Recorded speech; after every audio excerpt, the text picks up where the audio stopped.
Hi guys, in this video I will be talking about the Nanlite Forza 500 LED monolight and how awesome it is.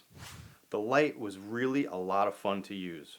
It is super bright, small, and compact at the same time.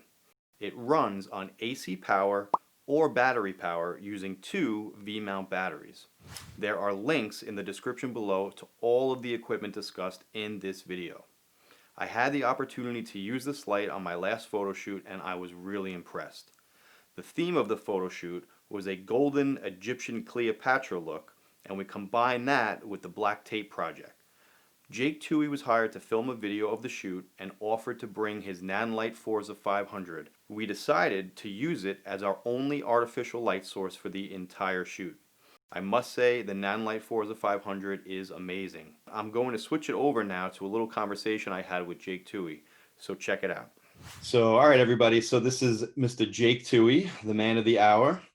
So Jake brought a Nanlite Forza 500 to our last shoot, and it was my first time shooting with the Nanlite Forza 500, and all I could say is, wow, it was definitely an awesome light. It helped out our shoot so much. It gave us the ability to shoot photo and video at the same time, and there was nothing really that this light couldn't do. So Jake has owned this light for quite a while now. He uses it on music videos, and pretty much all his shoots. I think he's definitely a big fan of this light, and I know that Jake does his research too when he searches to buy new equipment. So Jake, tell everybody, like, what was it about, the Nanlite Forza 500? What about it did you like, and why'd you buy it?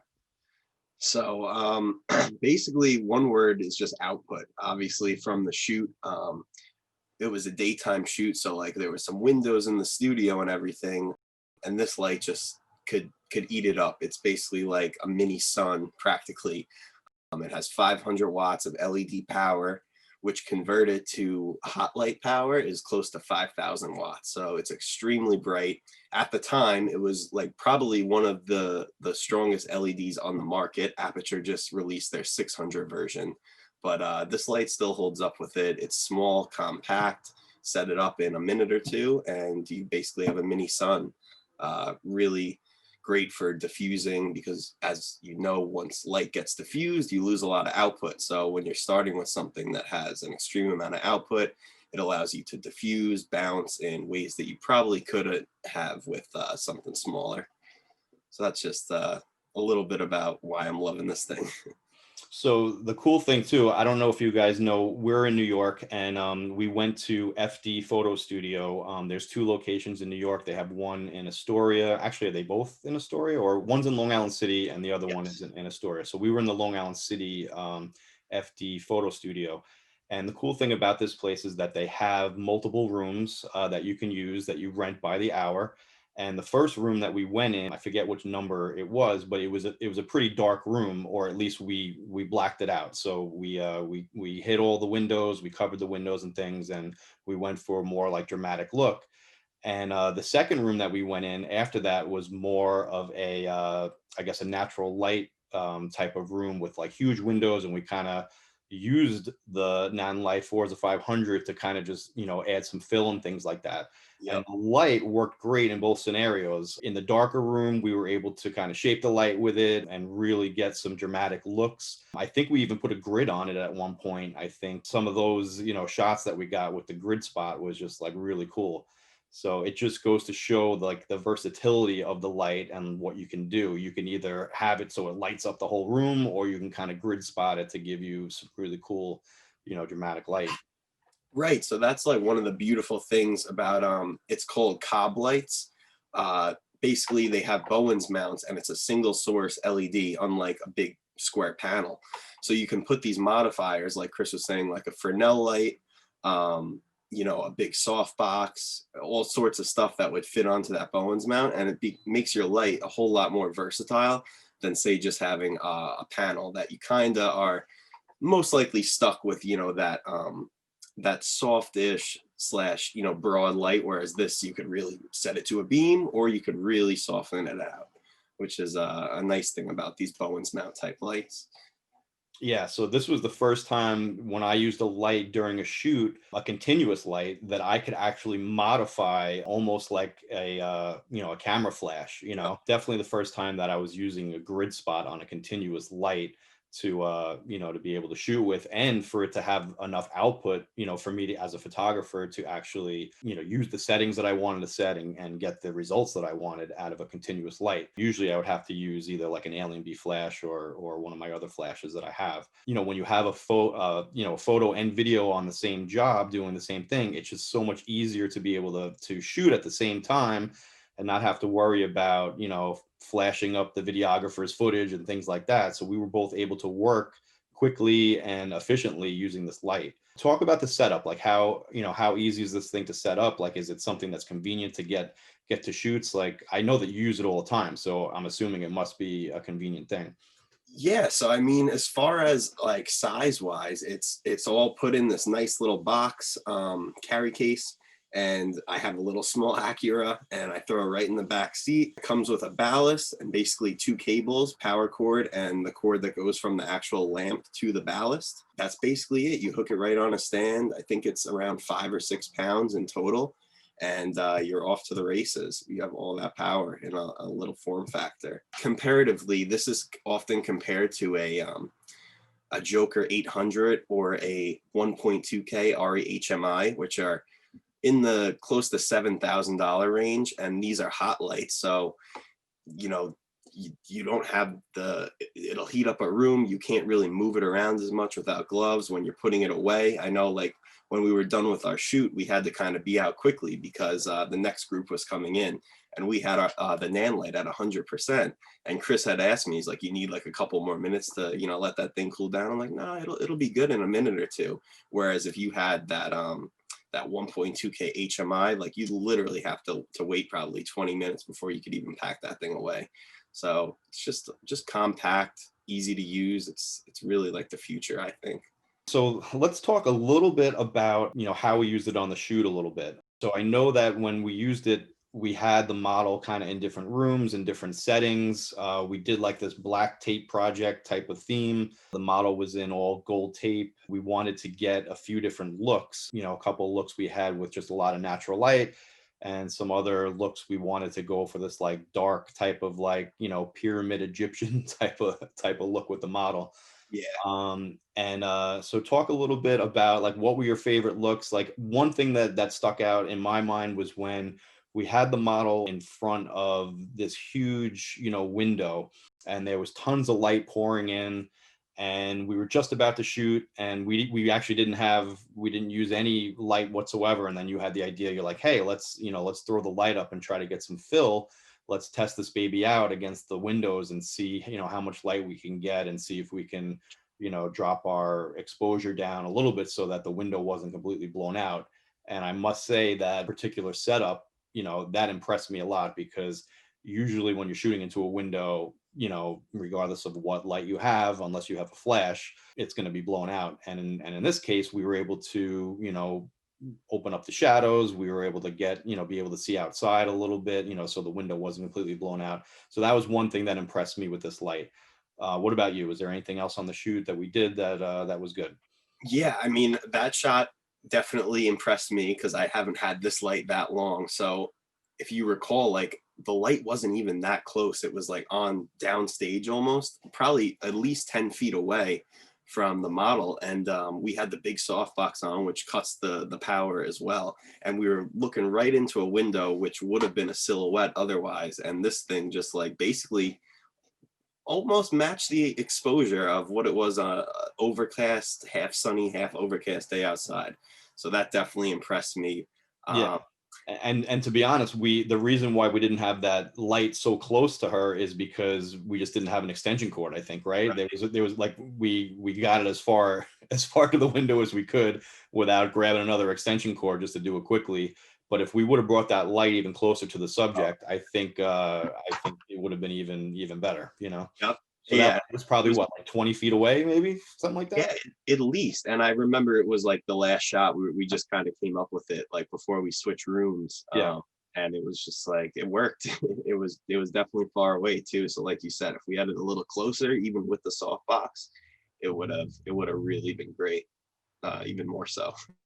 All right, so I know that you do a lot of music videos, and I know for sure that since you've got this light, that you've been using it on all your shoots. So why don't you just explain, what your favorite setups have been, and some other things about this light that has helped you out with your music video work. So I basically got this light with music videos in mind because, we do a lot of weddings and stuff, but sometimes that is a little overkill, especially if you're going to a reception. We always talk about people bringing like crazy lights. This would probably be the craziest light at a wedding. Yeah, I don't So, think this wouldn't be a good like wedding reception type of light. right. Yeah, people want to feel the vibes of the music, not be lit up like the sun. So I definitely bought this with music videos in mind. One of my favorite things to do is to really get that soft look. It's called a book light setup. That's where you're bouncing the light into something and then actually diffusing that bounced light that's coming back. So you get such a soft key light. That's one of my favorites that I was never able to do with any other lights because you need a lot of output to bounce and I can then imagine. Yeah, so you're bouncing and then diffusing after the bounce. So yeah, right. so that light's got to be powerful. Exactly. I love just like lighting up. Like last night, I was on a shoot. We just basically lit up these trees in red and then had the subject in the foreground not being affected by that red. So we were able to manipulate his light, but still have the power from this light to basically light up his whole yard in red, which once again would not be easy to do with a less powerful light going through a color gel. It has some flashing features we were utilizing last night as well to like get intensity. You can have it flash for anywhere up to like 30 seconds in between the flashes, all the way up to like I think 20 milliseconds. So it's like straight dance party, like Nice. um it has like a TV effect. So if you were filming a scene in front of a TV and you wanted to like fake the TV light, it can kind of have that little effect. I don't really know what you would call it. They call it TV light.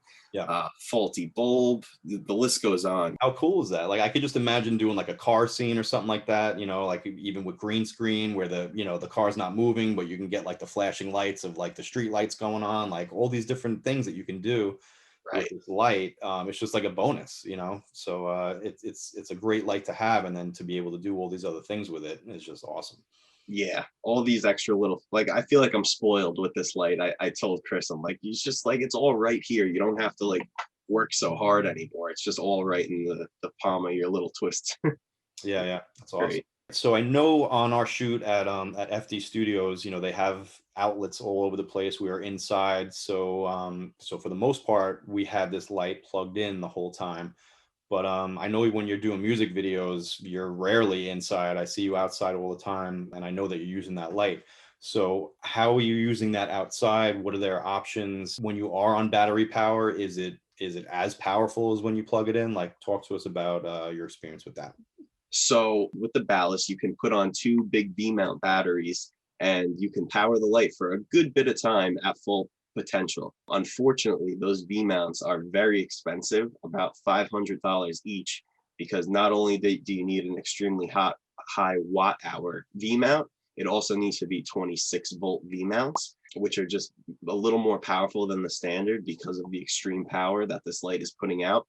So personally, I haven't even used the battery powered option, but you can certainly power it with a generator or obviously a house plug. But just the fact that a light this powerful has the option to be battery powered is like it's pretty incredible if you're out in the woods or you're in a remote place and there's absolutely no power around. Got a couple of V mounts that aren't cheap, but it's an investment. The fact to be able to power something like that in the woods is just crazy. So awesome feature. At one point, we were using this light, to produce some soft light for us. But talk to us about like how can you get like more of a hard light with this light? Like what kind of options does this light have? So with the Bowens mount, you have the ability to put on any type of Bowens mount accessories. I own a big 48-inch softbox and also a Nanlite Fresnel lens. It's this big lens, and you can actually dial in the beam of the light to be more narrow or more broad. And in turn, that increases the power of the light and just spots it a little bit more. So when we had the light on the model's face, you could really see like the fall off of shadow more rather than with a big softbox kind of wrapping that light around the face. So it's just like a whole nother look that you can do just by switching the modifier on this light to create some more hard light rather than soft. That's great, and that's it's nice to be able to have that option, you know, right on the light. You don't have to be changing around a lot of things, right? It's kind of like Yep. right there. How long does it take you to do it if you wanted to I, switch something like that? it honestly seconds. You just basically press this button in, give it a little turn, take off whatever you got on there, and then you just click it in, turn it, and you're ready to go. And you have a whole nother feel, whole nother vibe, whole nother look. So I think we covered it all basically besides pricing. I think the light is worth its money in gold. Definitely great investment. I've had, other lights in the past, and this just by far is the best of the best. So definitely a thumbs up from me Thumbs up. to Yeah, thumbs up for me too. I think all in all, this is a great light, and it's awesome, awesome to have, awesome to use. You know. Okay, guys, I hope you gained some knowledge on the Nanlite Forza 500 LED monolight. I want to thank Jake Tuohy for sharing his knowledge and sitting in on this week's video. Go check out all his work on his YouTube channel. There are links to all the gear in the description below. In next week's video, I'm going to talk about the affordable Glide Gear teleprompter that you can use on corporate video shoots or on your very own YouTube videos. This teleprompter utilizes tablets or smartphones as the information source and is quick and easy to set up and break down. So click the subscribe button, like this video, and click on the notification bell so you don't miss the upcoming videos. Have a great day, have a great week, have a great year. See you in the next one.